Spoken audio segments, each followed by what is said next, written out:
Hello, and welcome to the Hedonist Podcast. This episode was recorded on the 14th of September 2015. Me and Niko, we had plans to talk about the horrible events that took place in Europe last night. But as is the fact with human nature, your brain tends to not want to really discuss the horrible things that goes on around us, and that is something that we are guilty of as well. So if you feel that you want a blow by blow sort of analysis of the events, this is not the episode for you. And if you only want it to be about this one topic, this is also not for you. Human nature is a strange thing, because as soon as something horrible happens where you're forced to face the evil of humanity, you tend to compartmentalize. Well, your brain does, and you tend to tangent away from the things that has happened. And that is something that both me and Niko are guilty of in this podcast. So to anyone who find that disrespectful, this is like the one episode where I will apologize beforehand for that. We will have strong language, we will be trying to make sense of what is going on, and it's in our way as human beings that we try to do this. So just beforehand, I would like to give you guys a chance to not actually be taken in by it. Also, a different thing today from other episodes is that we will be starting with the French national anthem, and we will be ending with it as well. If you would care, we are available on Facebook, which is facebook.com/The Hedonist Podcast, twitter.com, which is twitter.com/The Hedonist Pod. And we also have a YouTube account, which is just called The Hedonist, where this will be uploaded to as well. So I hope you enjoy our tangents amidst all the misery that we are discussing. And we are all French today. So vive la France. Our thoughts are with every family affected by this, and just know that our tangents is not meant as disrespect. It is our way to try and deal with what is going on. So without further ado, take a moment and enjoy the beautiful national anthem of France, and have a good one. I don't know how to end this.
away some of the beginning, if that doesn't fit in.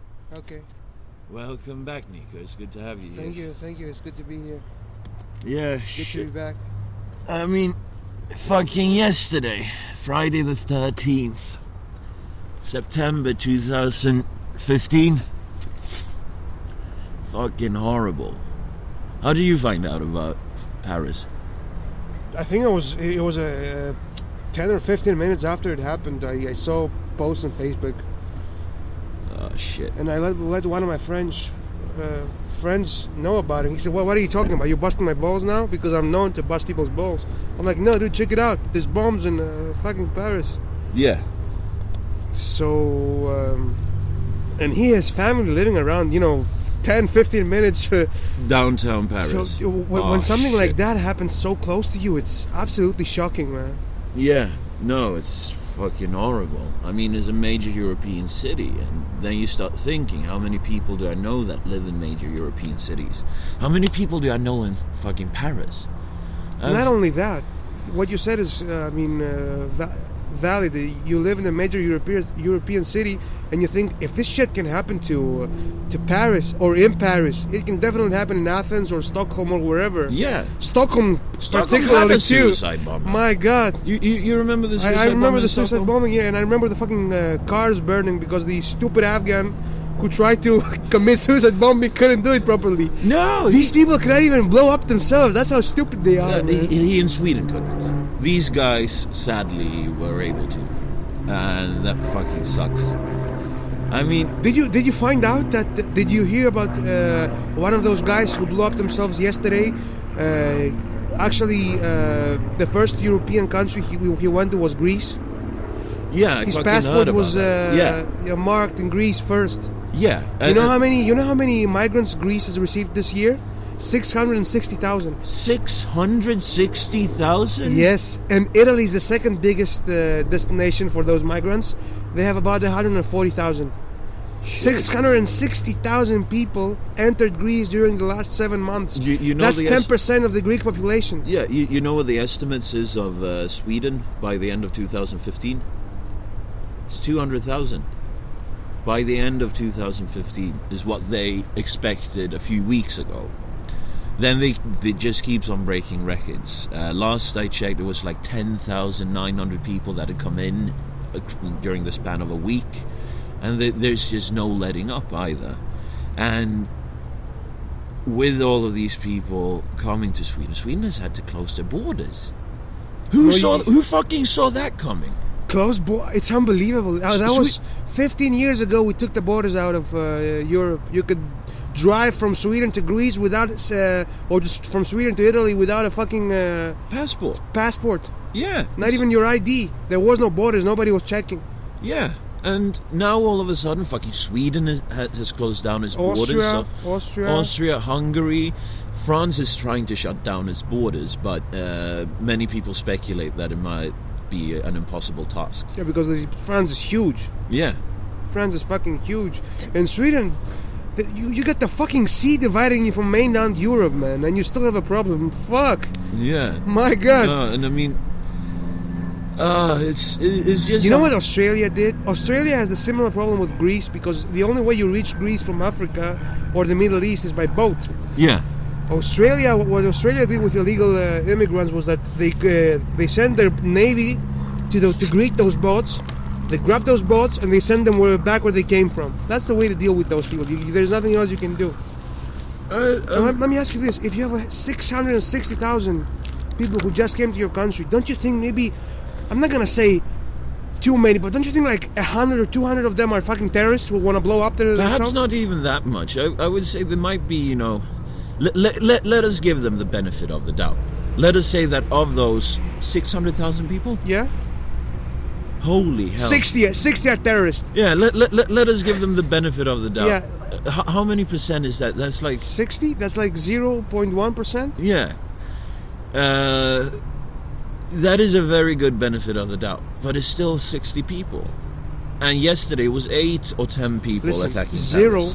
Listen to this. 0.1% might sound like a tiny fraction, but in a continent which hasn't seen any religious extremism for the last 1,000 years Yeah. in countries where back in the day you didn't have to worry about people blowing themselves up.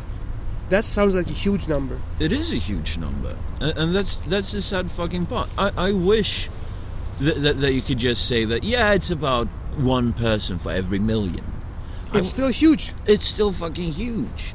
And considering, the fucking crisis that the Middle East is going through, of course people will seek themselves to more peaceful areas.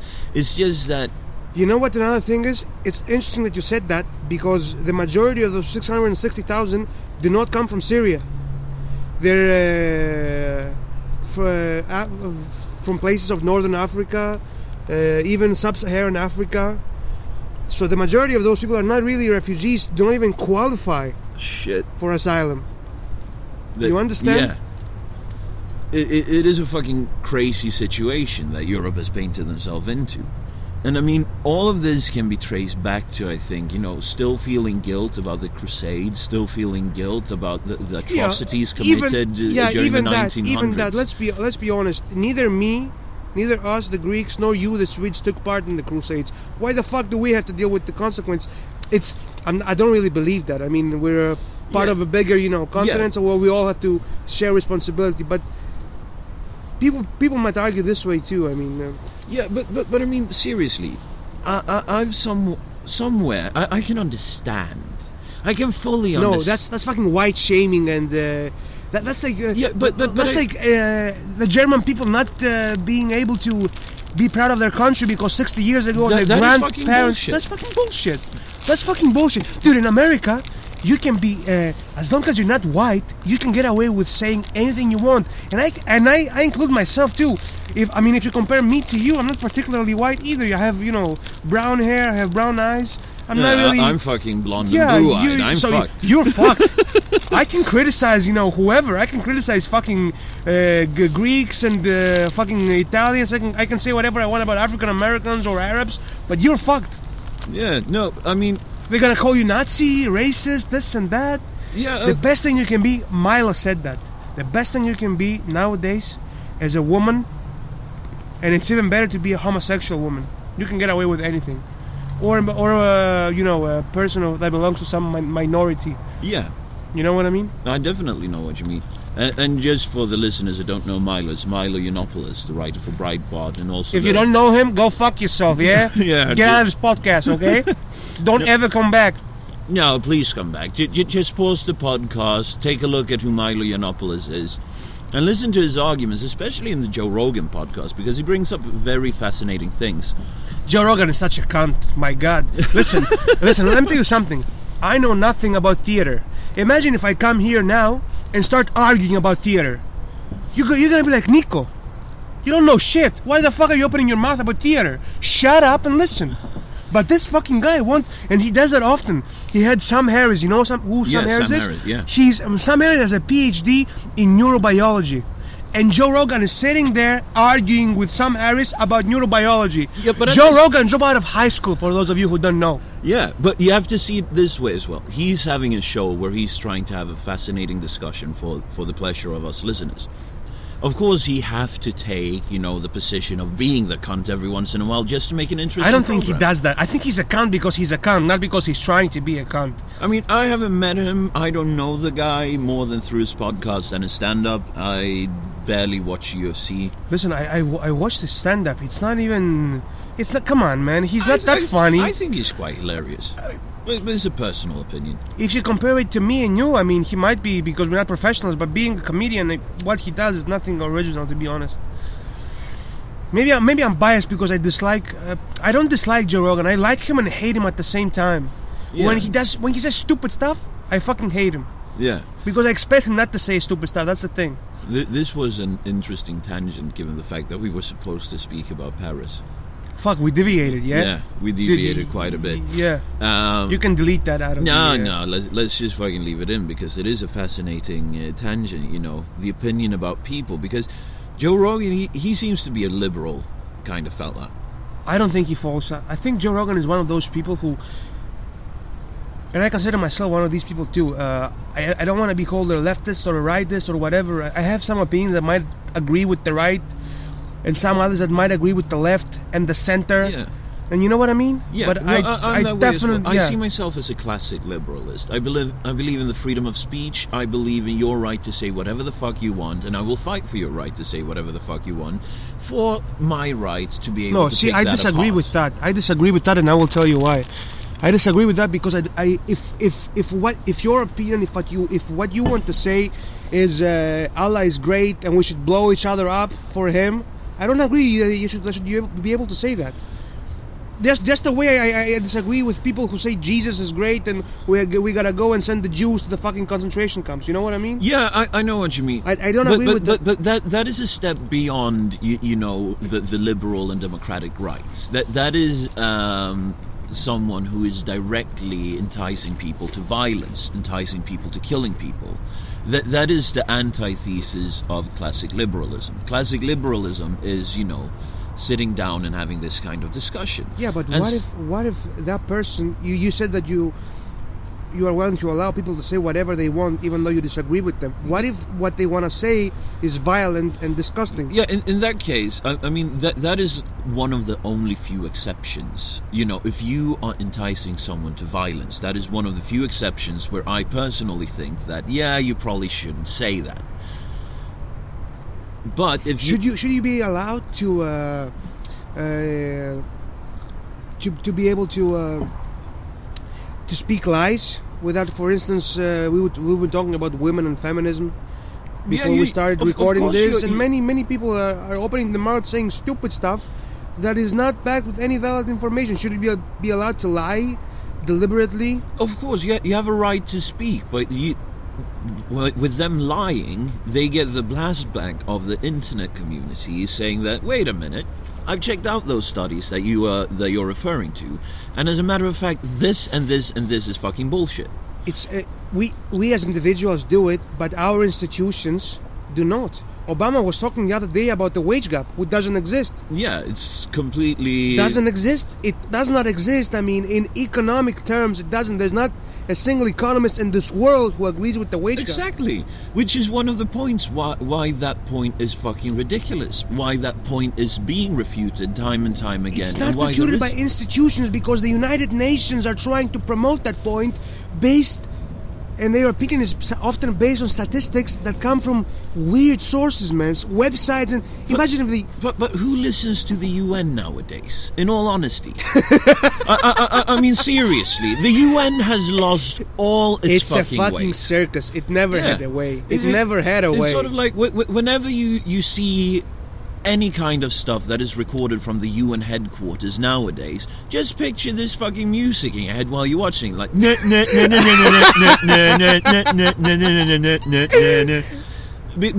that is what it is. You know, you have people being killed over religious beliefs. You have people being forced into sexual slavery around the world. Yet the UN, they bring in Anita Sarkeesian and Zoe Quinn to sit there and say that, yeah, cyberbullying really hurts me, and I feel honestly threatened when some man has the audacity to sit and say that I'm full of shit. That is cyberbullying. That is cyber violence, and I'm getting PTSD from this. Well, what about all the fucking Kurdic women that today are being taken and sold into fucking sexual slavery by ISIS? Let's get back to religion, man. France, because because no, but I agree with what you say. Yeah, definitely. Yeah. But I mean, if you want to say that, yeah, I believe that this religion promotes something good, I think that you should have the right to say that. But I should also have the right to say that, yeah, this is why you're wrong. Look at this passage of the Quran or the fucking Old Testament or the New Testament. People pick and choose information, and they pick and choose what they cite when they talk about Christianity or Islam or whatever. Even I do that as a fucking anti-theist. Yeah, me too. But it's really hard to find something good about Islam. There is fucking nothing. And how can there be something good about a religion that was made up by a guy who was a warlord and he was fucking 9-year-old girls? Yeah. I mean, just there. Well, Salon.com would have a fucking field day if he was around today. They would be like, yeah, you're just misunderstanding him. You know, pedophilia is just natural. Yeah.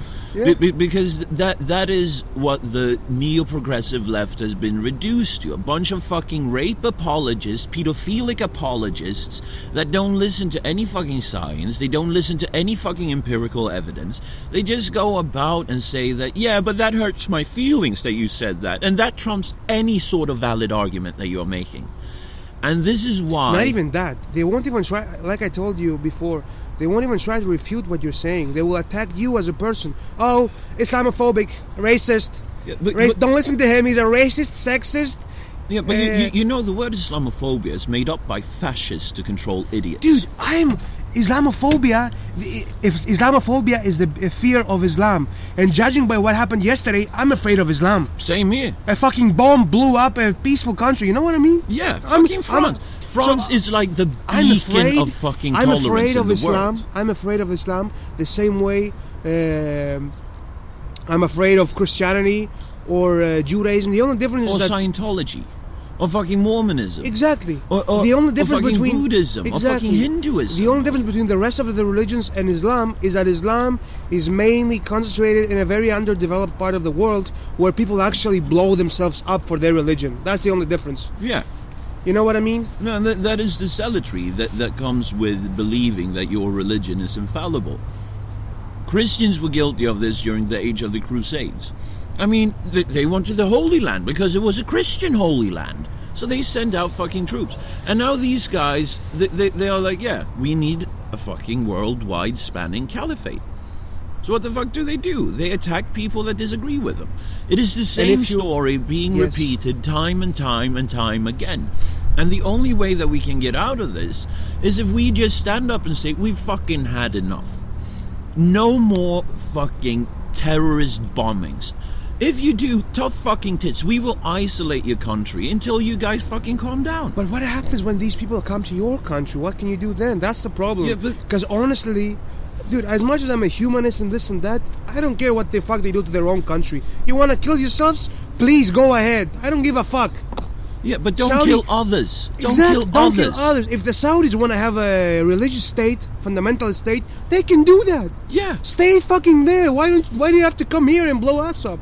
Yeah, no. And I'm sure not. There are several Saudis, like Saudi bloggers, who try to, stand up but against. They're being fucking murdered. If they speak out against Islam in a fucking Islamic country, take Pakistan as a good fucking example, and I think Bangladesh as well. And there's another country in that region with several fucking bloggers that were critical towards Islam has been chopped down with fucking machetes in the street during daytime.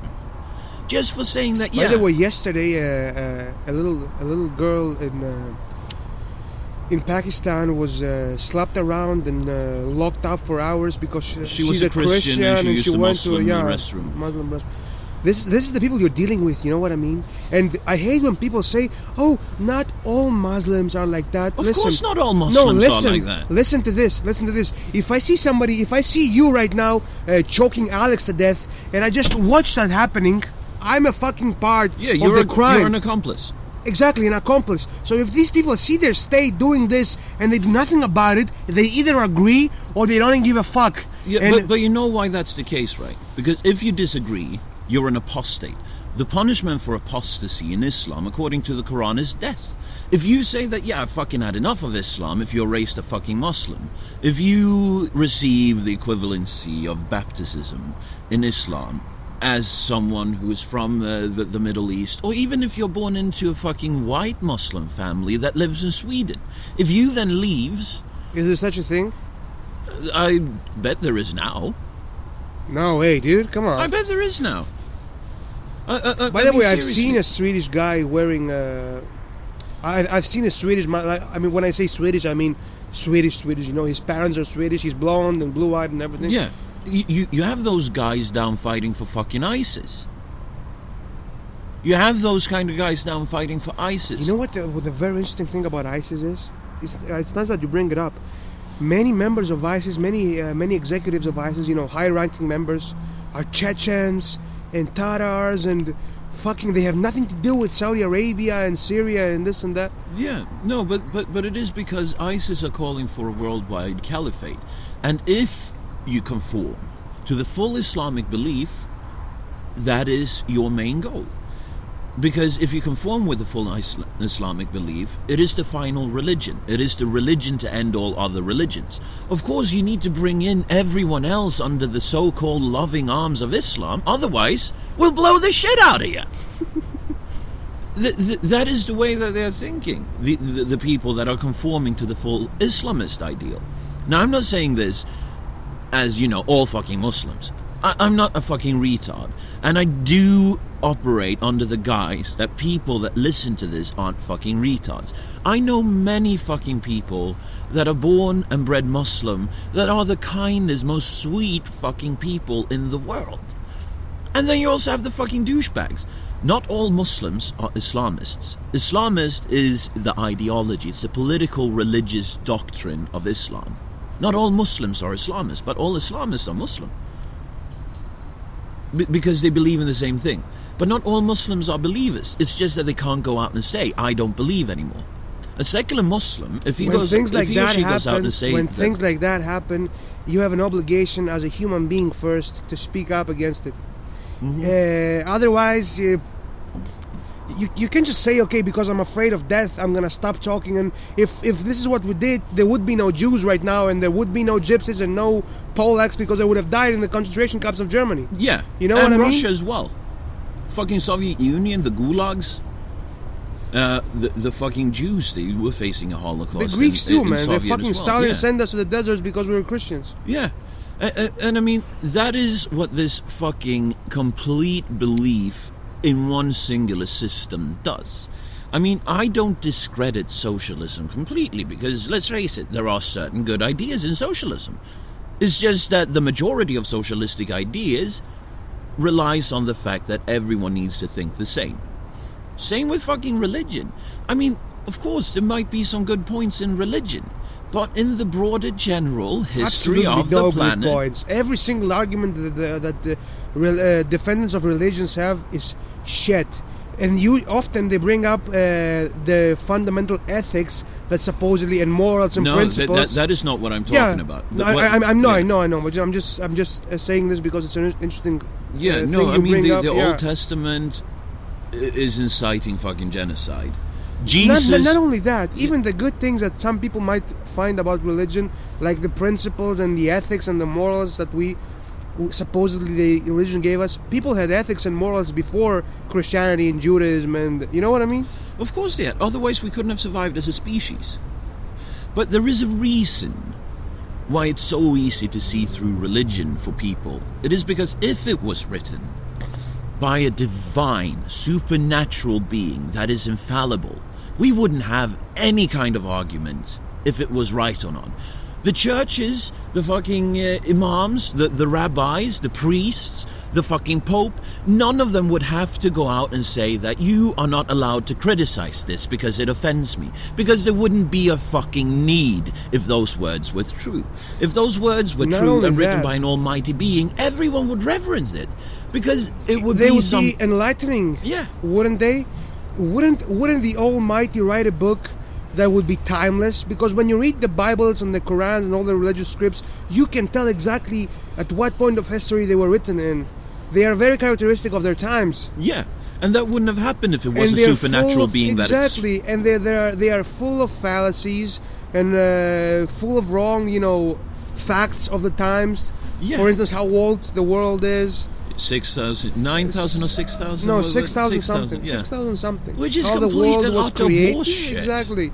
How Earth is the fucking center of the universe, which is not, obviously. Yeah, no. Full of fallacies. And the religious people try to defend those fallacies by saying, oh, they're not actually, facts. You have to interpret them in this. You know what I mean? Come on. Then it's not the word of the Almighty. It's not the word of the creator of the universe, neither his prophets. Be it Jesus, Muhammad, or any other fucking cunt that came about in the so-called biblical ages. None of them are actual I am sure prophets. If Jesus was alive today, he would not be a Christian and not a Muslim. And no, it's just like Marx. Marx would not have been a Marxist. Exactly, yeah. You can even draw it to that point. And I mean, the fact of the matter still remains. When people go like, yeah, you criticizing Islam that way creates an unsafe environment for Muslim people. No, it fucking doesn't. It creates an unsafe environment for irrational fucking beliefs. That is all that it does. 100%, I agree exactly. And you know what? Because it's good that we talk about the problems, but we should spend more time talking about solutions. Yeah, the solution and in my opinion is that the only solution to any radicalism is education and prosperity. Because believe it or not, any Muslim radical, as the people who already turned radicals, it's hard to bring them back, but their children who will be educated and given jobs and everything, they will not be any practicing Muslims anymore.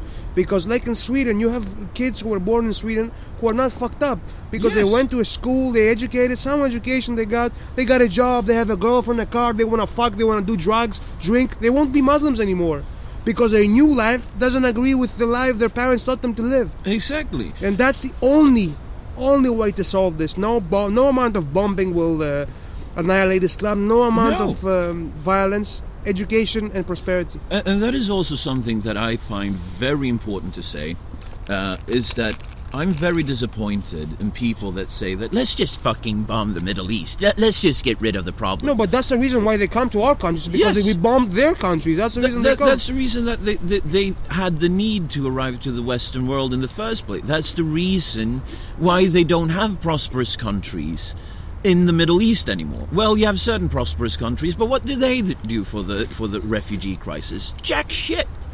I mean, Saudi Arabia has places in the desert in air-conditioned fucking tents, standing empty, air-conditioned tents for sheiks and shit to come for the pilgrimages.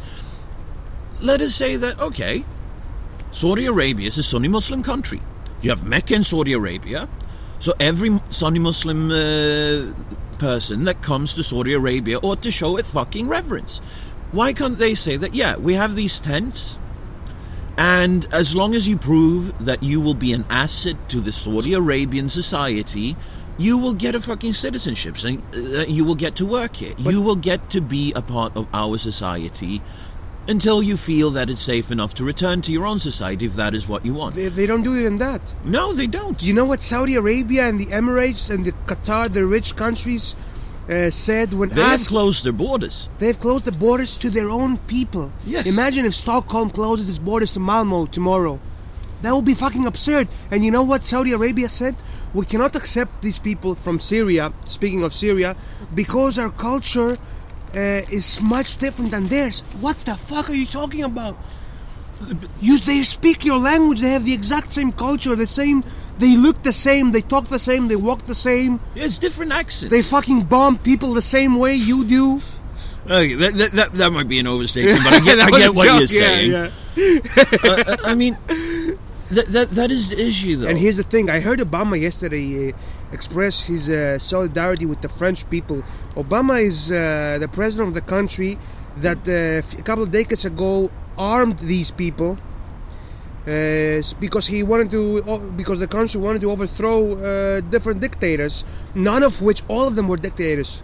I'm not trying to defend Saddam and Gaddafi and all of those people, but we have to understand in times of yeah, but you know evil times. Listen to me. Yeah. In evil times, there is degrees of evil. There is degrees. Something is more evil than something else. You know, killing somebody because he's trying to rape your girlfriend is bad. I mean, you're killing somebody. Yeah. But it's not as bad as if you're killing him just because you want to kill somebody. You know what I mean? Exactly. Just the same way. The same thing with Saddam and Gaddafi and all of those things. They were horrible dictators, but they weren't religious fundamentalists. They had secular governments, just like Assad. Assad right now in Syria is a progressive government. Yes, in comparison to everything else in the Middle East. Assad doesn't Assad doesn't agree with the religious fundamentalist government. Assad and his wife and his children are educated in London. They do not wear the hijab. They don't require you to be a Muslim. They don't believe in the Sharia law. No, and they believe in actual state law. And the US openly supports the opposition to Assad because they believe that it's good for Syria that Assad is overthrown. Now let's listen to this. And that's the beautiful thing that's the power of speech and language. You can express something evil in any language without people realizing the evil you express by words. The opposition in Syria is what? Al-Qaeda, ISIS, the Islamic Brotherhood. All of them are terrorists. All of them are religious fundamentalists. But when you read the newspapers, people read, Obama wants to support the opposition to Assad. Assad is a dictator, that's what we know. So yeah, that's a good thing. No, it's not. He's supporting fucking terrorists. Yeah. No, and that is an issue. That is something that I consider to be the great fucking deception. Yeah, exactly. Against the fucking progressive left in the Western world. People are deceived by these notions. People believe the best in everyone. I read this fucking beautiful quote yesterday. I don't remember what fucking nationality and what group it was, but it was basically a Swede said to... Oh, who else would it be? I mean, yeah. A Swede says to someone, you deceived me with all of these facts, 20 years after the fact that he got the facts. You deceived me. And he just leans back and he says, well, you wanted to be deceived. Because that is the big danger of being an open-minded cunt sometimes. It's that you want to believe the best in people. You cannot, you know what the thing is? You cannot, I agree, I absolutely agree with the fact that you cannot hope for the best. You can hope for the best, but you need to plan for the worst at the same time. You cannot hope for the best. We are people who are, our behavior is dictated by our instincts, not our emotions.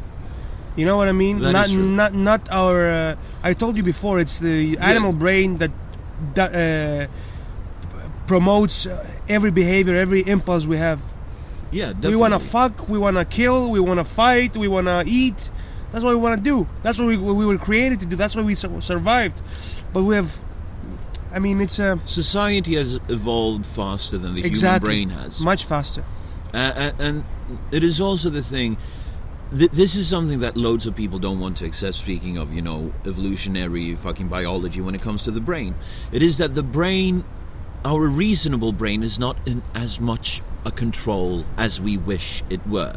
Our reasonable brains is just putting up reasons for why we did something after the fact that we did it. Because we have hundreds of thousands of years of instincts telling us, just fuck without a condom, get some kids.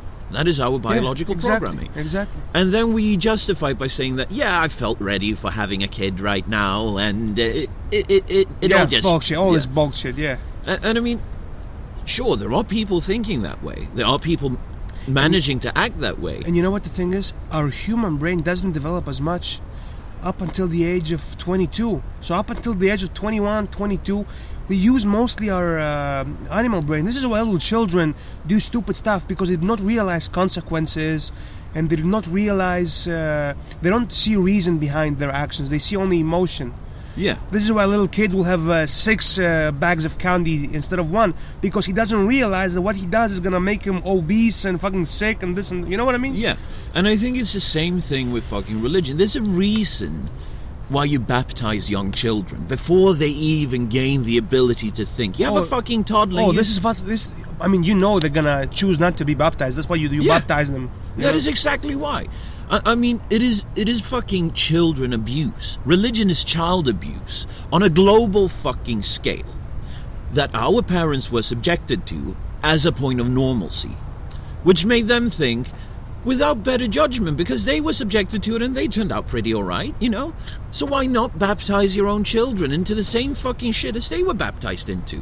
Or, I don't know what the Muslim tradition by name giving is. I used to know this, but it's one of the many things that have fallen into forgetfulness. So if anyone who listens would like to enlighten everyone else, please feel free to do so. But I mean, you need children in any religion to make sure that you have your mindless fucking followers that will do the crazy fucking shit that we saw in Paris yesterday. It's fucking 13/11. It will go 3rd attack in France this year. 3rd fucking terrorist attack 10 against years France ago, it this will year. If you told me this is going to happen 10 years ago, I No wouldn't one would have believe you. believed it. No one. they're gonna be like, dude, you're watching too many movies. This shit happens only in America. And you would be like, no, you're a fucking conspiracy forget about lunatic. it. You're a racist. You're. And I mean, I can understand that sort of thinking because I used to be part of it when I was in high school. We all were. Yeah. We all were. I mean, come on. But I mean, 3 fucking terrorist attacks on French soil in a year. In 1 fucking year. The beacon of fucking tolerance in Europe. France has taken in so many different people because they had guilt And by also, colonizing Africa France, and the Middle East. let's be honest, France is maybe not the mother of democracy, because democracy in modern terms has been... It comes from the Greeks. Yeah, but the truth is that before the French Revolution, there was no democracy in Europe. As an idea, it existed, but the French Revolution and the values of the French shaped Europe, and Europe shaped the rest of the Western world. Yes, definitely. So France is the capital of democracy. France is the country that paved the way for every other free country. Yes. And shaped what modern society should be. France is that, and this shit happened to France. It's absolutely shocking. It is absolutely shocking. But then again, if you think in a more sinister way, I mean, if you were to set yourself into a sinister way of how you could hurt the Western society the most, why not attack the beacon that started the entire Western world's way of thinking? Yeah, France. Yeah, that makes sense, yeah. Yeah, I mean, if you put yourself into that sinister way of thinking, that seems fairly logical. I'm pretty sure that loads of people will have different positions on this, which is completely alright.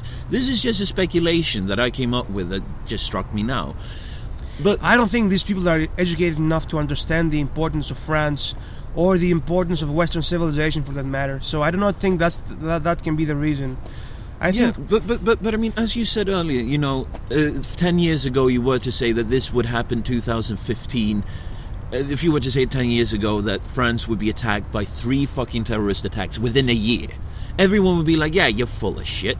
It only happens in America. But look at what America is. America is the distillation of what is it called? The Magna Carta. You know what the Magna Carta is, right? What is it? The Magna Carta was King John when he came back from his crusades to England. He found out that the people that had ruled in his place had taken out these terrible fucking taxes, just completely impoverishing the people. And the Magna Carta is basically the first document that ever gave state rights to people. No taxation without representation comes from the Magna Carta. The American Constitution has that, is written after the Magna Carta. Yeah. The American Revolution against the British Empire is because the Americans said that, yeah, you are keeping on taxing us with all of these inhumane taxes, and we don't get any representation. Fuck you, get out of this piece of land, go back to your fucking islands over there, and stay there. That is what the American Revolution said, because they were not given any representation in the House of Lords or under George IV, I think? George, yeah, it was George IV. And it's just... That is the reason why the American Revolution happened, because they believed in the tradition that was the Magna Carta. And I am a strong believer in the Magna Carta because that is the first seed of ruling under law, where you are guaranteed certain rights. Yeah, certain rights.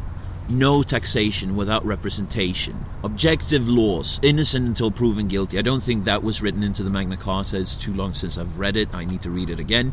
But just fucking check out the Magna Carta. Every fucking listener. Check out the Magna Carta. It is the birth of all Western rights. The French Revolution, I think, this might be off, don't quote me on this, but I think that the French Revolution was also based on the Magna Carta.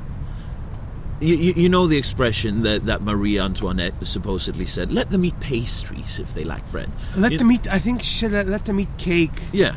Or something equivalent in French, which is the biggest lie in history. Yeah, she never said that. I mean, it is a lie in history. Robespierre, who was a huge liar, yeah, wrote that in his diary. But this fucking expression is, the main focus of how out of touch the French were before the revolution. The French monarchy. Yeah, the French monarchy. They were completely out of touch with the problems of the common man.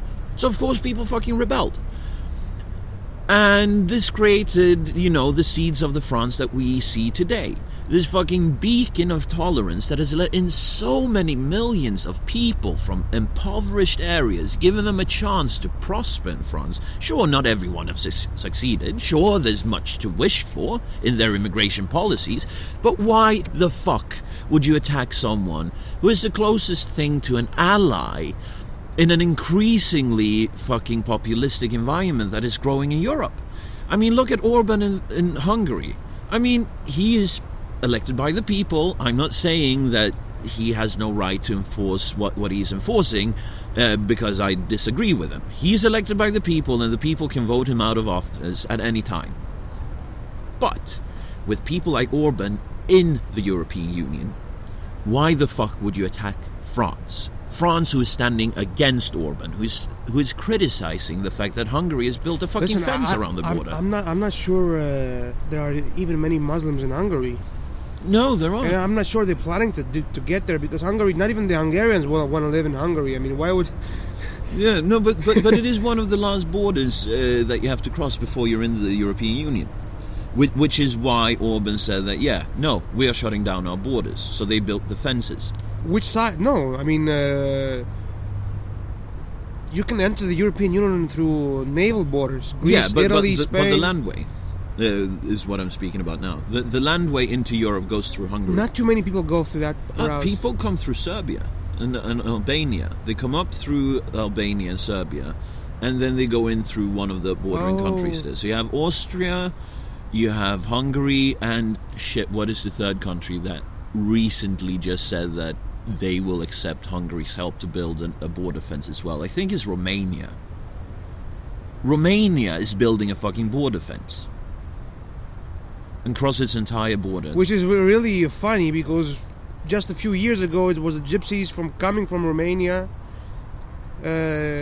infiltrating countries, and nobody built a fence against the gypsies. Exactly. And if you By the way, are we allowed to use the word gypsy? I mean, I'm not allowed to, because I'm white, blonde and blue-eyed. But you are Greek. I think you stand outside of all kinds of shame definitions. That's the funny thing. I mean, I didn't.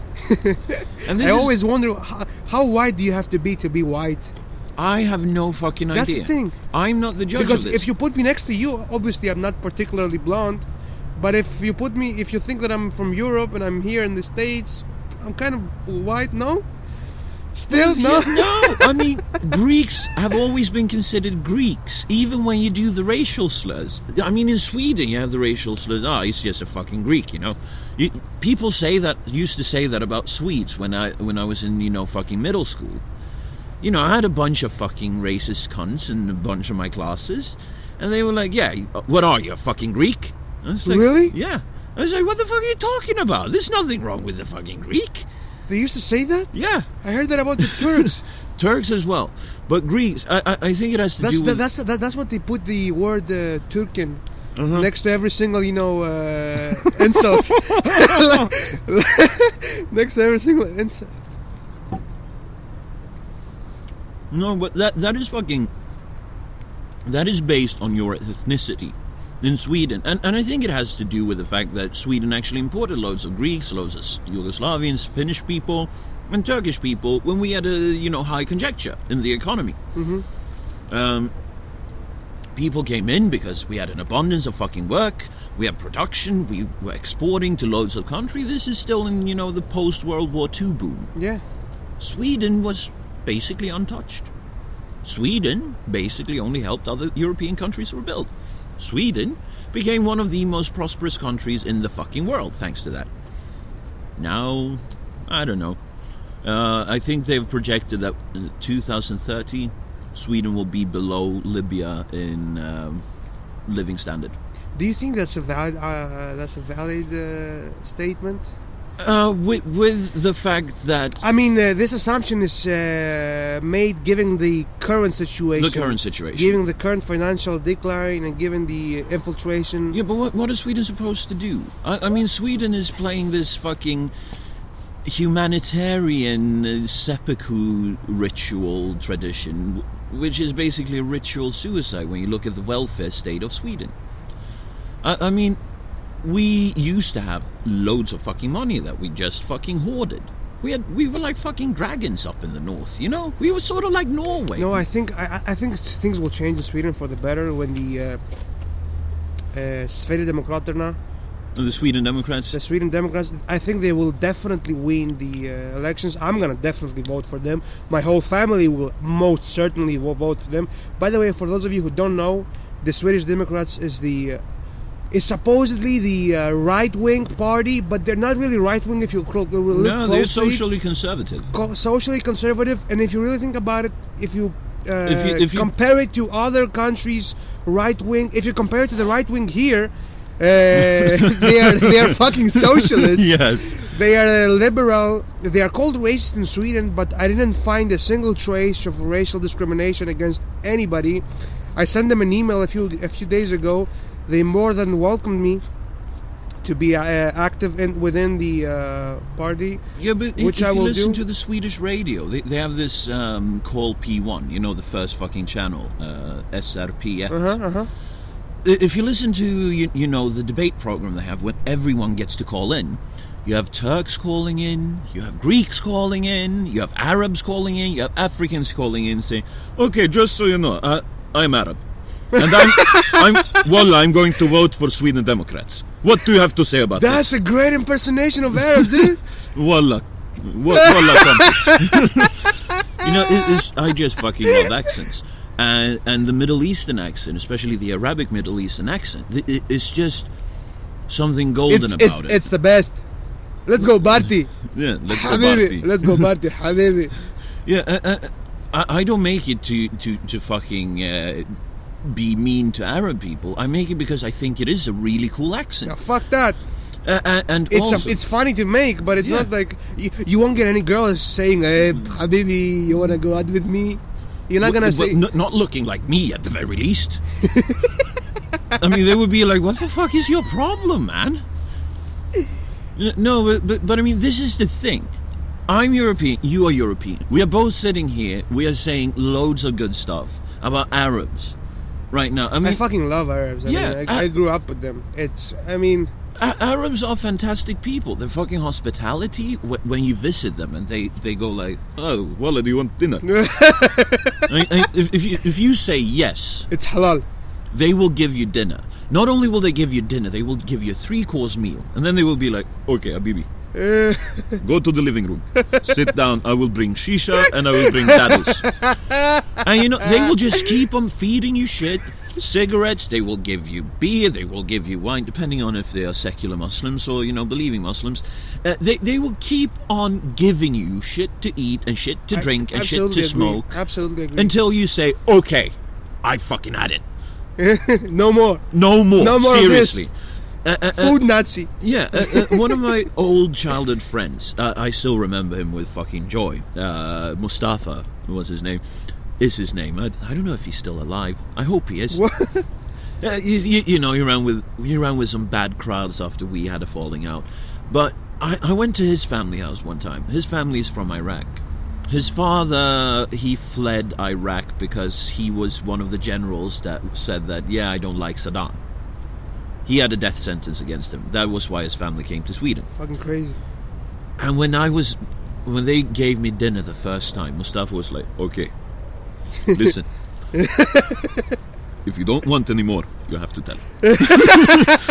And I was like, "What do you mean?" He's like, Dude, you have an amazing Arabic accent, yeah? Thank you. Hey, listen, I'm trying to get rid of my accent. How do I do that? I wanted Well, I mean- you to help me.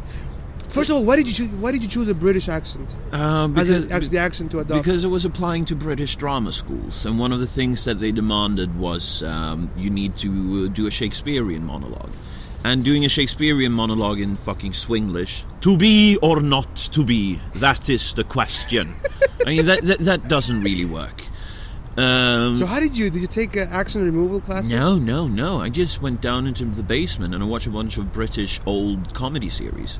Jeeves and Wooster is where I got my accent from. I just skipped all of the, you know, "I say by all the bally." So you repeated those things over and over again? You listen to the melody. You listen to where the voice is placed. in the head.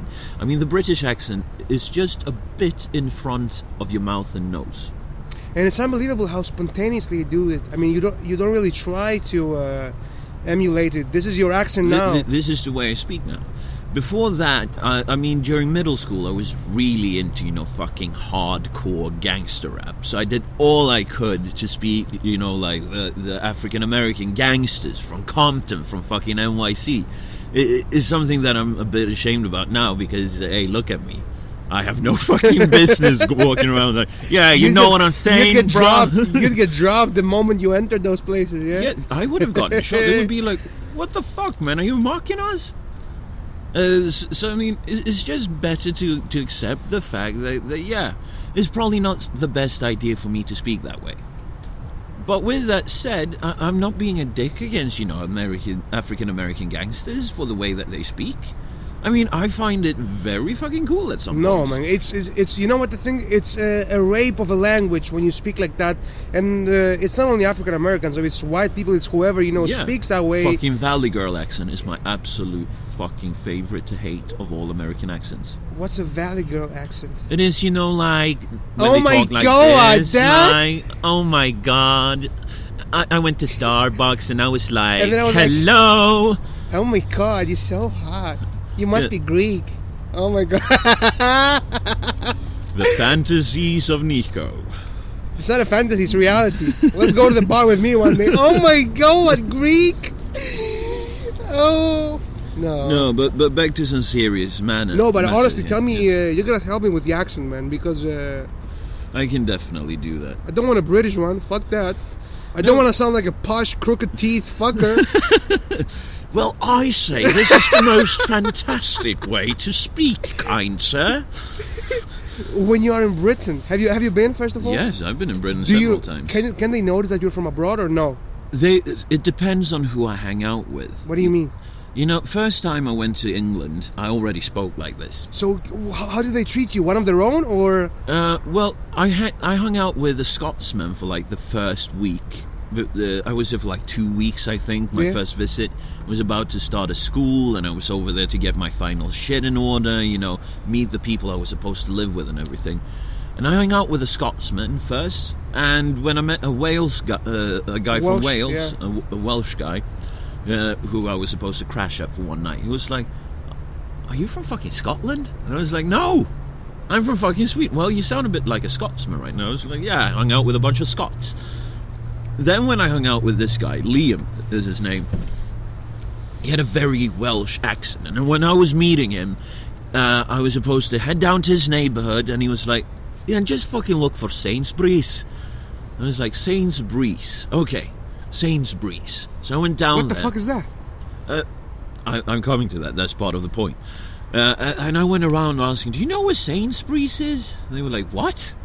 Sainsbury's? A fucking Welsh guy told me to find. You mean Sainsbury's? I was like, yeah. And for the people that haven't been in England, Sainsbury's is this big fucking department store. It's sort of like Safeway, but very British. So that is Sainsbury's. And he was like, Sainsbury's. But then I hung out with him, and when I got to the school I was supposed to start, they suspected I was fucking Welsh. They're like, are you from Wales? I was like, no, I'm not from Wales. Wait, but when you talk as you speak now, how do they, like, can they tell that you are... The way I speak now, I still have certain inflections of certain words that become very Swedish. The melody of it. Uh-huh. Sometimes you get the Swedish, It's hard for me to put a finger on exactly what it is. It's just that when I listen through my podcast that I do with you, that I do with Sander and everyone else, you can hear that slight hint of Swedishness in my accent. What I'm trying to ask is that, do British people know that you're not from Britain? If I make an effort, no. If I just talk like this, yes. They do know that you're trying to emulate their accent? Like, no, they can tell you... No, if I speak like this, they go like, yeah, you sound Brit-ish, but not really British. You must have spent loads of time here on the British Isles. And I go like, no. This is my first visit. This is my second visit. Third, fourth, fifth. The only British people that I'm not able to understand is Northumberland people, up north of Newcastle. How do they sound? I can't fucking imitate it. It's impossible. Just search for Newcastle accent. Just search for Northumberland accents on YouTube. And I mean, this... Fuck. Another fucking tangent. But I mean, if you just search for that, I have an easier time understanding Scotsmen than I have understanding people from the northern parts of England. Wow. I have an easier time understanding Irish people than I have understanding people from the Geordie territories. No, but the Irish accent is easy to understand, really. It depends on if Especially they're drunk or not. the Dublin accent. Yeah. Is really easy to understand. Yeah, definitely. But you know, even if he's talking with a fucking blackout drunk Irish guy, it's easier to understand him than someone that's from Newcastle. For me, at the very least, because the Newcastle accent is chopping up words, and it has certain expressions. You don't even have to go that far. You know what north. the thing is? People are not able to understand accents that they hear for the first time. You have to spend some time hearing, listening to the accent to get used to it. For instance, the Australian accent is not that far from the British one. No. But the first time I heard the Australian accent, I couldn't understand a single word. Seven, they pronounced Seven. I was like, what the fuck is it? What are they talking? Fucking Aussies. But no. now when you hear it for a little bit, it's obvious. It's very obvious, and it's very easy to comprehend. Same thing with mine. Nobody has ever heard an accent similar to mine. It's the weirdest thing. I mean, have you? No. Nobody. Well, I've hung out with loads of Greek people, so I've heard this accent several times. In English? In English and Swedish and Norwegian as well. I hang around with all kinds of people. Because you can get something from every culture that is positive. Which, let us try to bring this back to the fucking horrific experiences yesterday. Which is, I have nothing, absolutely nothing against Arabs, Africans, Serbs, no matter who. This is the 6th time you say that, so... And he's promoting an agenda. Yeah, I have an agenda. I have a secular humanistic agenda. But that's a nice way to restricted by the fucking economic realities of each and every country that each and every country faces. And also about the fucking reality that each and every country faces in threat levels from fucking ISIS.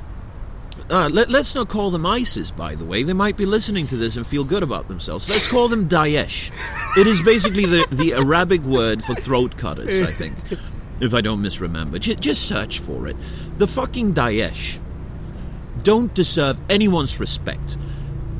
I'm done trying to understand them because I know exactly what they are following. They are following this fucking cunt al-Baghdadi, who's taking everything according to the Salafistic tradition of Islam, which is to take everything very literal, and the jihad means actual fucking spreading of Islam to the other parts of the world by violence, if need be.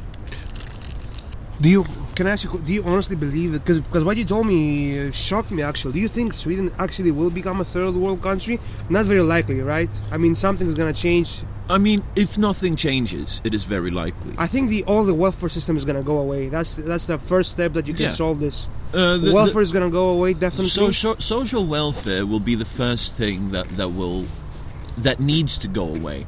But I think that they will take away pensions for retirees first.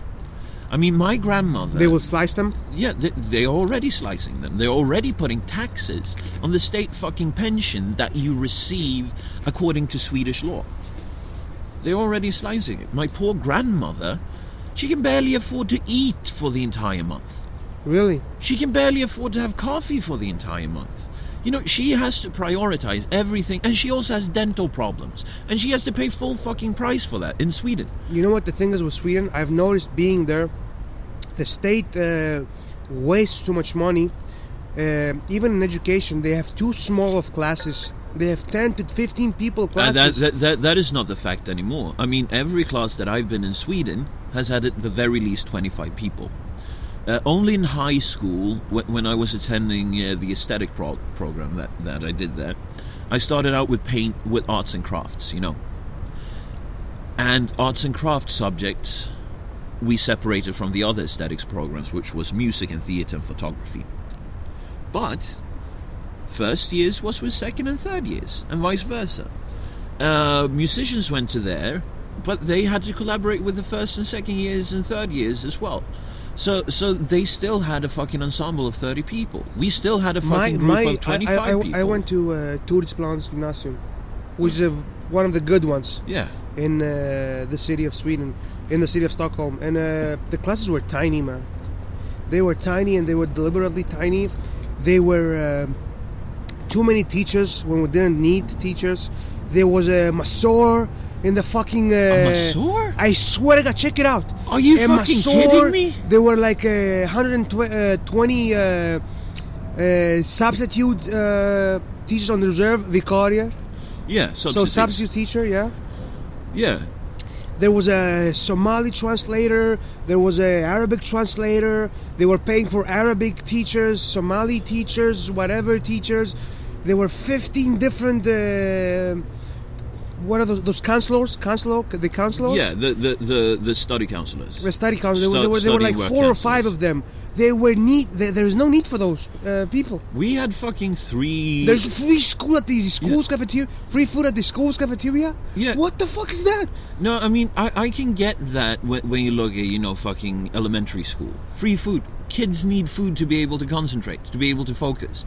They need that so that they can go back into class and fucking learn. Dude, because how hard is it to get a sandwich with you when you send your kid to school? How hard is that? In Sweden, I understand maybe in some places where the economy is fucked up and the parents try to save money and they don't feed the children as often as they should. But if you look at, say, England during Margaret Thatcher. Yeah, she's a fucking cunt. It's known that she's a cunt. So that's a bad. Yeah, but in England they had free food for every person that attended school up to a certain grade. I think it was up to university and college. That was before Thatcher, right? Yeah, before Thatcher. What they got was usually spam, some bangers and mash, and I'm not talking about the good bangers and mash and the good fucking spam. I'm talking about the cheapest fucking shit they could get. Many of the kids from working class areas, that was their major meal of the day. I understand that. Definitely. I think Jeremy Irons, he's English, right? I think so. I might be misremembering the name completely, but it was one of the great British actors of our time. When he was a kid, he came from a working class home. When his lunch was taken away from him in school, he ate 1 tuna sandwich a day. Sweden is not Britain.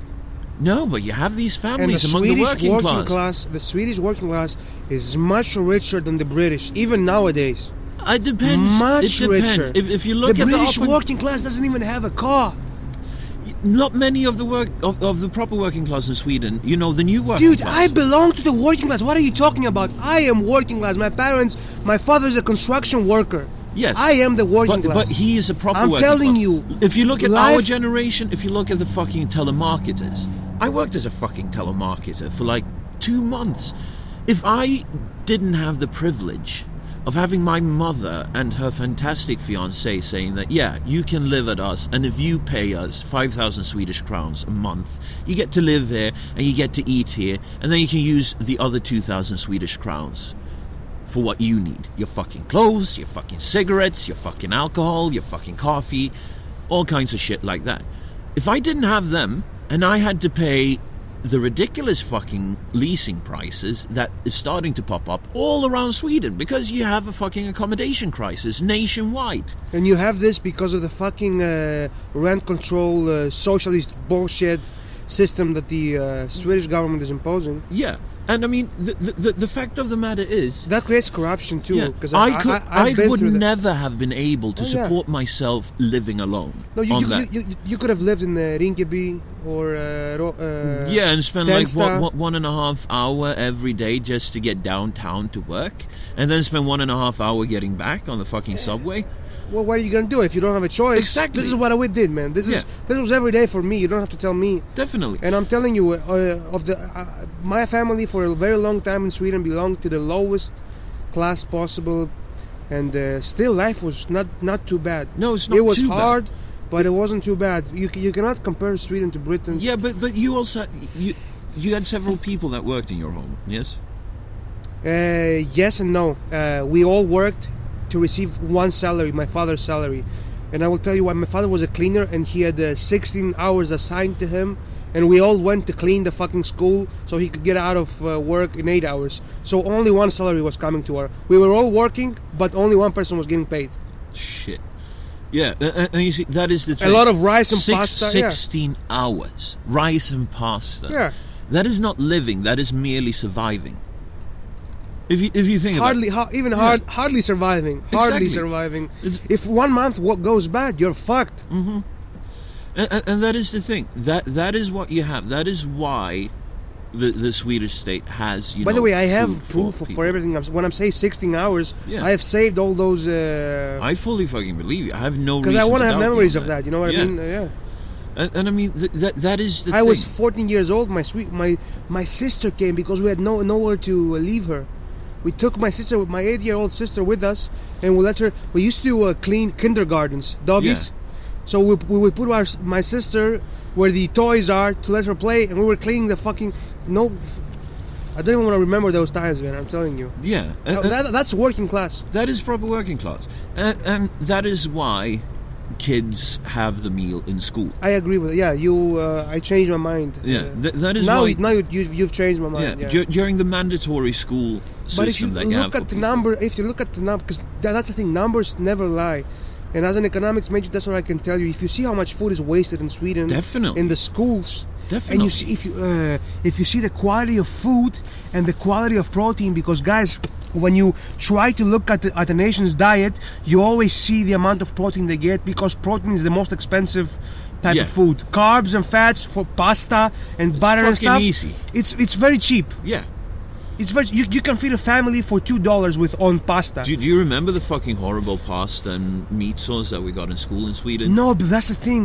We had too much meat. There's so much meat. Did you have meat up there? Meat was in abundance in our schools. We had sauce, and we were lucky to get fucking meat in our. Man, we I'm had fucking telling you, white there beans, was and so much We had meat. so watery fucking so sauce. much meat. We had 3 types of food in my school: vegetarian food, halal, and normal food. What are you talking about, man?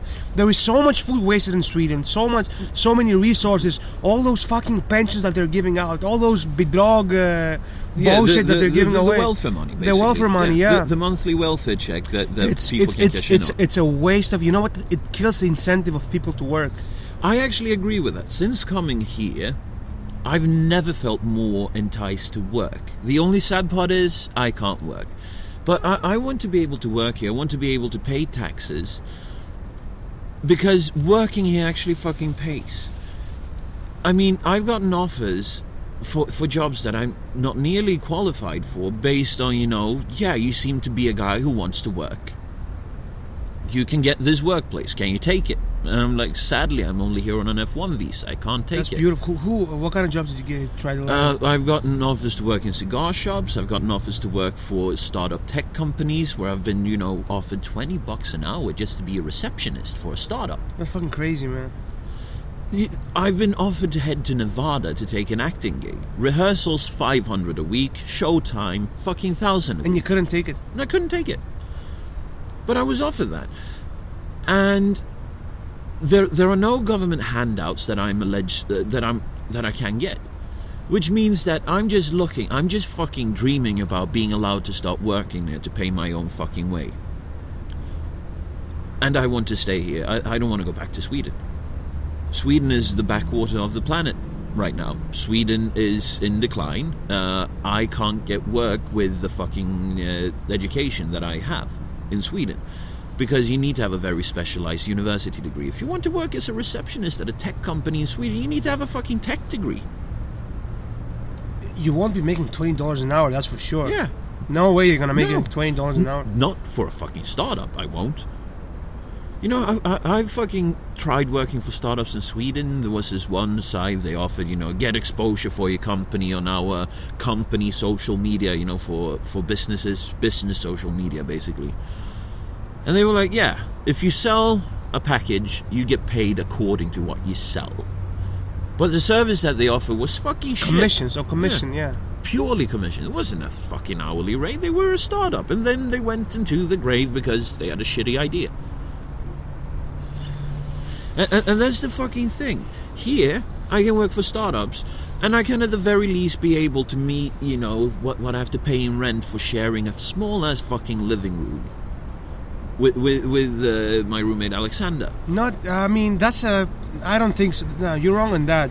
No, if you look at the $5.40 wages a month. and the yeah, but living in sharing a living room is also surviving. Like I did in definitely Sweden. it is. It's not living. It's Definitely it is. But I could get works to survive here. If I go back and live in somewhat technically my own place. If I went back to Sweden, I would have to live with my mother again. I don't want to be a burden to my mother again. I mean, I'm soon fucking 30, man. I can't go back to Sweden and survive on my mother's and her I absolutely understand what you're saying. Because you come from one country that is not an option for you living there anymore. I come from two countries, Greece and Sweden. Yeah. And I really don't want to go back to either of those. You know what I mean? Exactly, because there is basically no fucking hope for the future there anymore. No, there is no future, that's true. And that is the sad part. That is why you have over 300 people from fucking suburbs in Sweden. And this is not suburbia suburbs, just for the American listeners. In the US, suburbs usually mean something good. You want to live in the suburbs. It's a great place to raise your kids. Suburbs in Sweden... the exact opposite. You want to live centrally. That's the best place to raise a kid. That's the thing with Europe. The city is usually the best. The suburbs are poor, immigrant infiltrated, crime, violence, violent places, and also terrible fucking deals for your state of living.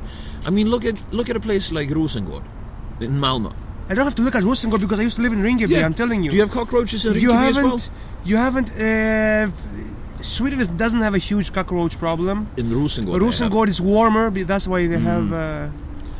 I've seen fucking pictures from this. It's fucking tragic. It's just I can't even begin to describe. I've seen fucking pictures from certain secular fucking Muslims living in Sweden, and as soon as they open the fucking food closet, the cupboards, you just see fucking cockroaches in there. And it is so that you want to fucking cry. But the fucking people that own the fucking apartment buildings, they're like, yeah, so fucking what? We get paid from the state to keep these people here. We don't have to do shit. That's the way they think. That is what this... In Sweden, there's another thing. It's called second-hand contract. Mm-hmm. Underhandskontrakt. Yeah, what happens is that you lease. get a contract on your name because people don't know about the socialized state of the Swedish real estate. Yeah. There is no fucking way you can find housing on your own. You have to be part of those big companies, and they ration houses, and you have to wait in line for 15 years. 15 years we've been waiting.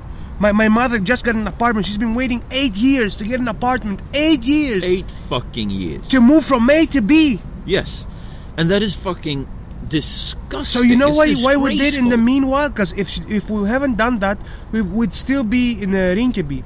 When we got to Rinkeby and our finances got a little bit better in Sweden, we took we found a guy who has an apartment on his name, but he doesn't live in Sweden. He moved back to Greece. He spends his time in Greece. So what he does is he keeps the apartment and rents it out to people illegally.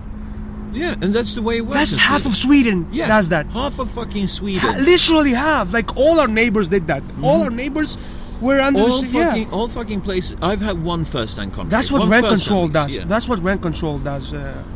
Yeah, partly that, and also the fact that these people are given free reins. They run unchecked. I mean, that is what releasing a socialist grip on a country does. It happened to Russia when the Soviet Union fell. All of a sudden, fucking prices on the good buildings, they fucking skyrocketed. But they still had loads of fucking socialist doctrines in place. So only the rich oligarchs and their friends got the possibility to live in, say, central St. Petersburg, in central Moscow, central Vladivostok. Well, I don't know about Vladivostok, but you get my point. That is what socialism does when you try lifting it gradually. I don't know, Vladivostok has too many rich people right now. No. I mean, that was why I had to recant that. I mean, Vladivostok is the most Asian city in Russia. Right now, somebody in Vladivostok is listening. Wow, Vladivostok is rich. I didn't fucking know. It was like, "Блять, I never knew I was rich. Why no one told me?" And it's just, you know. Who do you know from Vladivostok? I don't know anyone from Vladivostok, actually. You just know the name. Yeah, I've seen it on the fucking map, and it's sort of like, how the fuck do you even get there? Russia is an amazing country. It's so interesting, man. Russia is a planet of its own. It's unbelievable. Yeah, I mean, our tangency is just because my guess is, for me, it is because it's just way too depressing to keep on talking about what happened yesterday. I try to forget, man. It's fucking horrible. I literally got teary. I was talking to my mom, who was not even close to Paris. And everybody was awake. Everybody was very upset. It's when something like that happens close to you. And honestly, the French people are very, very much loved throughout Europe. Yes. Everybody loves the French, except the British. Even the Brits love the French. They have a hate-love relationship. The British don't even like each other. They don't like the French, and nobody likes the Brits. I mean, I mean the British people that I know love the French, and I mean, of course we're generalizing right now. Yeah. I mean, the Brits are all beautiful people. I love the Brits. No, but I mean, the thing is, the more and more news that I get, I mean, there are fucking racial violence going on in Sweden from Swedes against African people. That's a lie. I'm not saying that. The other day, that's my one roommate, incident. That's one incident. Yeah, but you have that going on. What the fuck is that sound? Fuck it. Something from the street, obviously. There's a street behind. It might be from one of the houses on the other side of the street. If we get murdered, just call the cops. Yeah. When you find this, we are now hearing our impending doom. No, but I mean, I've lived in. I know that I live very fucking secluded from certain harsh realities that certain people have to face. I have never in my life seen fucking cops being terrible to people based on race. I've never seen that with my own eyes. I've never experienced cops being nasty to me because of the way that I looked. I've never seen that. So that I've very fucking coddled, basically. I mean, I'm not trying to say that the narrative of fucking racial violence isn't true. It's just I've never seen it. I've never experienced it. That is why I try to not comment on it too much, because I would probably make fucking batshit crazy statements about it without having the proper fucking data to support it. And I don't want to do that, because that is something that I hate doing. But I mean, all of my friends that I hung out with in Sweden, not a single one of them was openly racist, as certain cases that you hear about. Certain cases. There are a few. There are very few, the ones that you hear about, but it still exists. You also have racial violence between different immigrant groups in Sweden. And that is something that is basically never spoken about. The racial violence... I'm telling you straight up. I'm telling you, when I used to live in Ringaby, I was the only European, I was the only Christian in my school the first few months. That's why I left, because I was racially discriminated against. Fucking hell. You can't imagine. No, I can't imagine, because I never experienced that. I have never experienced something like that. I've never been... That's why I left Ringaby. It's all those ghettos were...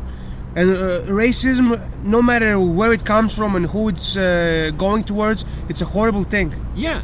And I mean... It was weird to me that as an immigrant, I would be discriminated by either other immigrants. Yeah, because you don't think that will happen. You don't think that different minorities will discriminate and hate each other. It's just not on the Especially minorities who come from fucked up places, man. Yeah. Like Somalia is a fucked up place. Why would they discriminate against anyone? Because they're fucking cunts, that's why. Yeah. And uneducated people, I don't understand, man. Yeah, and I mean, we have deviated completely from our subject. Very much deviated from our subject. It's both good and bad, because we didn't get to talk about something horrible, but we also didn't get to talk about something important. Yes, and I mean everything of this is somewhat connected, though. It all goes back to fucking religion. I don't think your accent is connected to your religion or. No, well, not my accent, maybe. but you know, all atrocities. Or the housing crisis in Sweden is a. No, well, I would make. ISIS trying to sabotage our real estate. Definitely, it's fucking ISIS, fuck them. man. On with the tinfoil hat. No, but I mean, the thing is, all terrible things, all violence, all atrocities committed around the world can be traced back to different religious aspects. I mean, if we were speaking about, the dictators of the Middle East. Even the Marxism, as we said before, became a religion. It is a fucking religion. It's a fucking religion. Socialism is a religion today. It's dogmatic. It's just as fucking dogmatic. I do not agree with the way socialism as a word is used, and I will tell you why. I will send you a link to this economist. He's a professor at New York University, and he explains what socialism is. And it's a huge, broad idea. Socialism is basically the opposite of capitalism in an ideological way, in the sense that what capitalism focuses on the individual, socialism focuses on the society as a whole. Definitely. And there are certain valid points that deviate from the original idea to create communism and everything. You know what I mean? Yeah. Because like we said before in the previous podcast that I was a guest of, if Marx was alive during the Soviet Union, he would not be a communist. Definitely not. And Marx did not develop economic theory, I mean, in numbers and in formulas and specifics. It was a philosophical idea, yeah. And I mean, just the main difference between capitalism and socialism, when you look at the individualism versus the collectivism, is also based down to the way the economy is run. Capitalism is based on a market economy, supply and demand. If there's a demand for something, you create it, but you always create a little too less. It's also based on Adam Smith's speculations and assumptions that people will always have. Basically, what Adam Smith said: if you allow the individual to think of himself, everybody will try to make their own life easier. And since everybody's trying to make their own life easier for their own interest, society will rise. Yeah. And if you look which at which is somehow stupid, because when you think only of yourself, sometimes you might hurt others. But on the other hand, socialism is based on the assumption that people have the best of intentions for everybody at heart. Which they don't. Nobody does. Plus, socialism demands a complete disbandment of belief in individual rights, because you cannot believe in individual rights if you're a socialist. It doesn't work that way, because if you believe in individual right, you believe that you have the right to something based on your merit, whereas socialism is like, no, you really don't.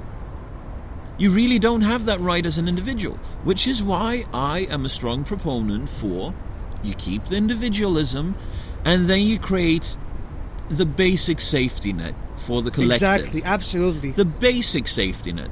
But you try to keep it as small as possible, because the bigger the safety net, the bigger the fucking government, the bigger the fucking chance for corruption. Absolutely. The bigger the fucking chance for power abuse.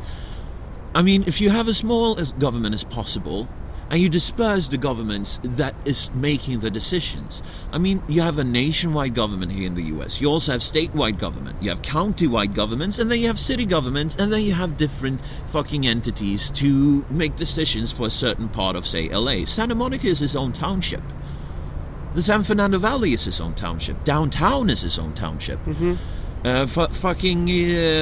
do you call it? Not Union City, but Universal City is its own township.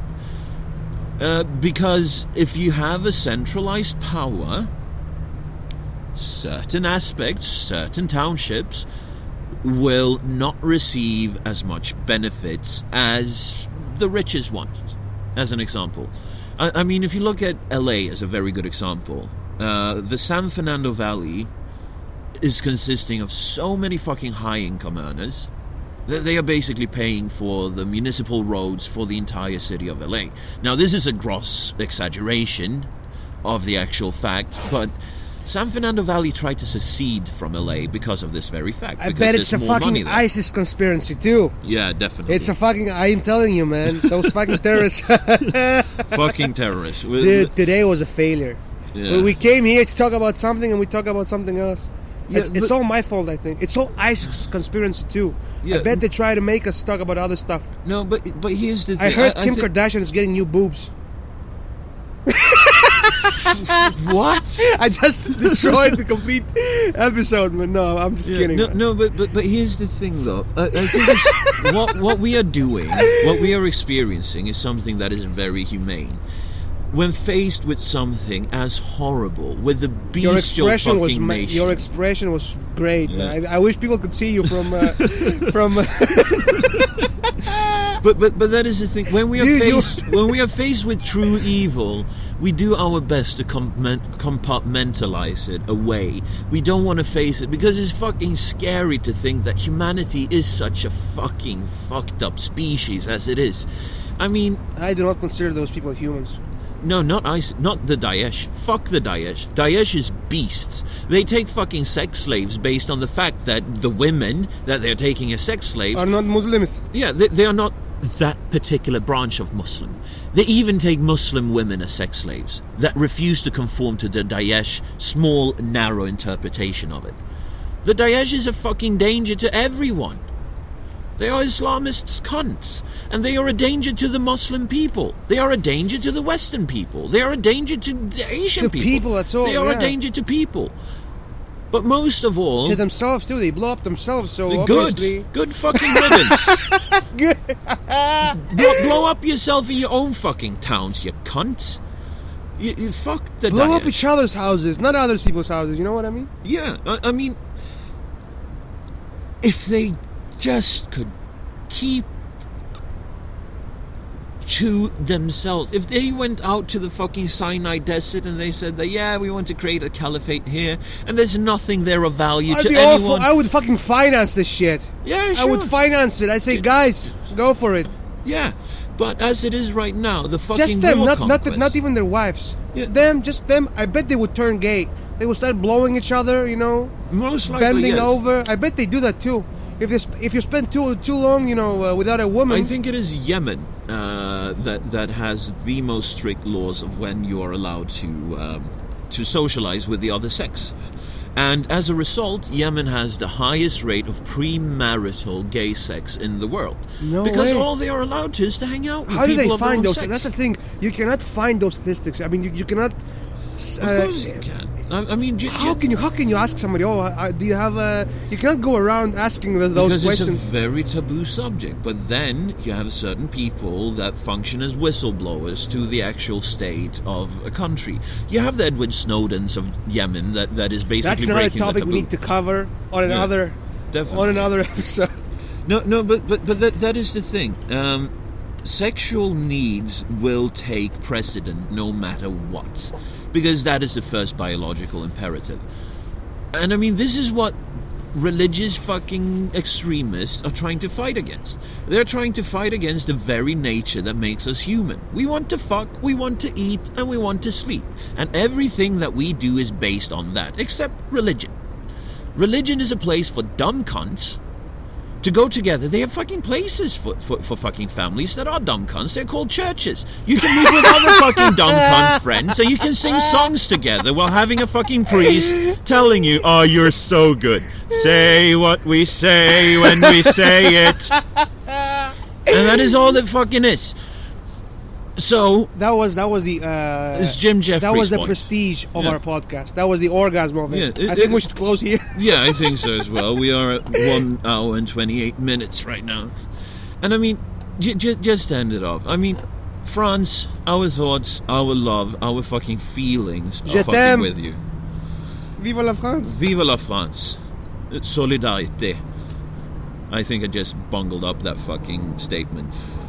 But anyway, our thoughts are with you. If anyone from France is listening to this, I hope that we are all French today, yeah? Yeah, we're all French. I'm fucking French today. The entire world that has something behind the fucking skull, something with that their skull protects, grey matter, is a French guy or woman today. Or a child, or whatever the fuck you want to be. We're all fucking even French. Trannies are French today. Everyone is even French trannies. And with that, I hope that our discussion of this has provided some sort of thoughts. I don't know. And that our diversions from the subject of the horrible fucking deeds committed against you yesterday will Be excused. and that they might bring a smile to your lips. You know what the thing is? I think I told you, when emotions are fresh, you won't get the clear picture of something. So we can do this again in a month or two when we definitely we are calmer. should. Yeah. And I mean, I just hope that we could generate some smiles to the people that are grieving for friends today, that will be grieving for France the coming fucking years. I hope so. And I think it was George Carlin that said it in his podcast about the First World War. The French can take a punch. The French are no way over. His name is George? I think his name is Dan. Dan Carlin. Yeah, Dan Carlin. Dan Carlin. You fucked up everybody's names tonight, man. I'm sorry about that. No, I'm kidding. But he said that the French can take a punch, and I believe that the French will rise to this occasion. They will rebuild, they will get over it, but this will be a scar in their history. 2015 might be the worst fucking year for France since the Second World War. Since the French Revolution, too. The bloodiest. Yeah, the bloodiest since the Second World War. Yeah? The Second World War was the bloodiest since the First World War, and the First World War since the Napoleonic War. It and just so goes on, back. yeah. It goes back. But our thoughts are with you, our love are with you, and until fucking next time, this will come up loads of times with every fucking guest that I will have on for the coming weeks, months, I don't know. But just know that everyone involved in the Hedonist is behind you guys. We have you guys in our thoughts and in our hearts, and we grieve with you. Friday the 13th, 2015 is a horrible fucking day. But get back to your fucking habits. Business as fucking usual. Business as usual. Croissants, fucking chocolate milk, anal sex, all of this good stuff. Cigarettes. Don't worry Business as usual. Yeah. Show the cunts that you can't be rattled. Show them that you are not afraid. Did you see all of those pictures yesterday? I saw People the pictures. in Paris. We are not afraid. We are not afraid. They were fucking exiting the stadium in which the fucking bomb went off, and they were singing the anthem, beautiful anthem, man. Yeah. And